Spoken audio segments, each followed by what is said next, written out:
श्रीमंदिर रे श्रीविग्रहंक सेबारे त्रुटि।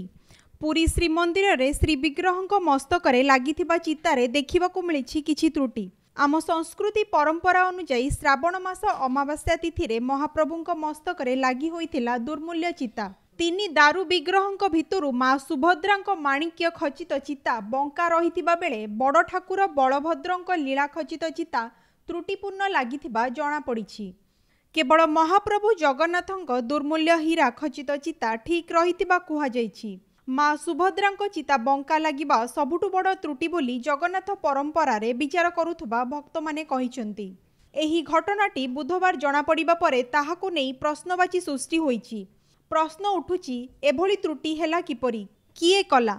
श्री विग्रहंक सेबारे सेवायतंक एपरि खामखियाली नीति रे एभली त्रुटि होइथिबा अभियोग आसीछि।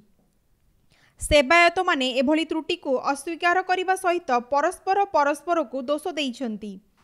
चिता लागि समय रे व्यवहृत हेउथबा ओसर मानकु नेई प्रश्न उठिछि। एहा निम्नमानर थिबा अभियोग उठिछि। एहा सह महाप्रभुंक विभिन्न बेश समय रे हाथ बाजी एपरि बंका होई जाइथिबा आशंका प्रकाश पाइछि। श्रद्धालु माने किंतु सेवायतंकर खामिकियाली नीति जोगु एपरि हेउछि बोली दायी करिछंती। एही संपर्क रे श्रीमंदिर नीति प्रशासकंक कहिबा अनुसार स्थिति अनुध्यान कराजिबो। रथयात्रा परे आसंता स्नान पूर्णिमा पर्यंत अपेक्षा करिबाकू पड़िबो। स्नान पूर्णिमा परे एहा संशोधन करा जाई पारिबो।